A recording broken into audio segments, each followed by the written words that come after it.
Persian, German, Latin, Hindi, formed its areas of study and research, having exchanges between various cultures of East and the West. Realizing the need and importance of religion in Indian society, Department of Philosophy and Religion was also established in 1929 as the first department where the academic study of religion courses were started as BA bachelor degree, master's degree and PhD courses. They were started and research was introduced.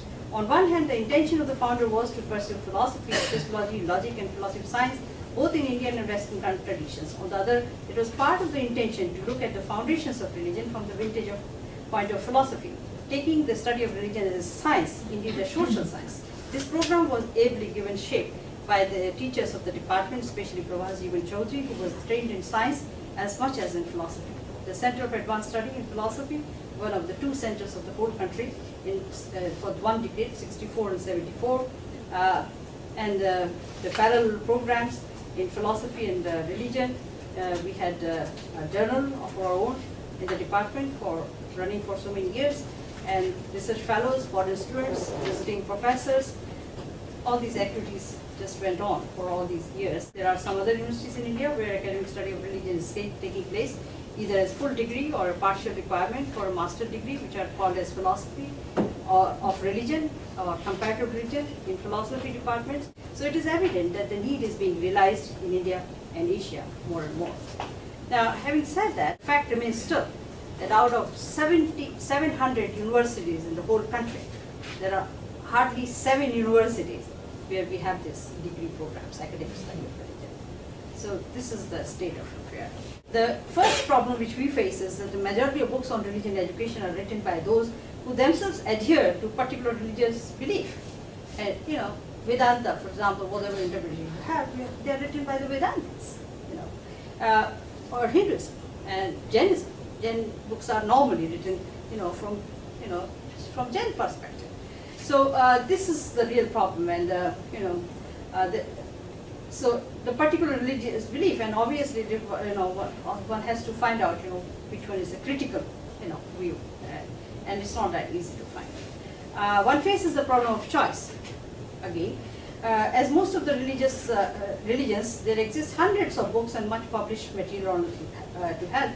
The main problem is what items of information or what topical issues shall I use for this particular course and how to proceed. Philosophical issues related to religious knowledge and belief justification, its meaning, are quite a philosophical debate. Since there are no final answers, it is better to introduce this debate and leave them to find out their own answers. Most of the studies available in the field are by the Western scholars, and deeper, in my view, deeper understanding could take place if we try to understand ourselves. We need dialogue across each one of us and each one and every individual, and within individual himself. Understanding, investigations, explanations are needed from one's own perspective. Next, language training. As you know, India is a land which has so many languages. Officially recognized about 45 languages. So it's difficult to have reading material, and most of the schools they have to study in their own language. English is a very difficult, sort of having accept higher education. It's really difficult. Then political and communal constraints are dealing with such kind of sensitive and controversial areas of life, such as religion, and its impact on theory and practice of religion in India is another important aspect. In the study of religion, religion can be justified as a curriculum on rational grounds, similar to other subjects, as we have been talking about. But then, who is a religiously educated person? That's a question we have to face all the time. How do we look? I mean, how do we look at the person who is religiously educated, and how do we define a religiously educated person? It would seem unreasonable on the face of it.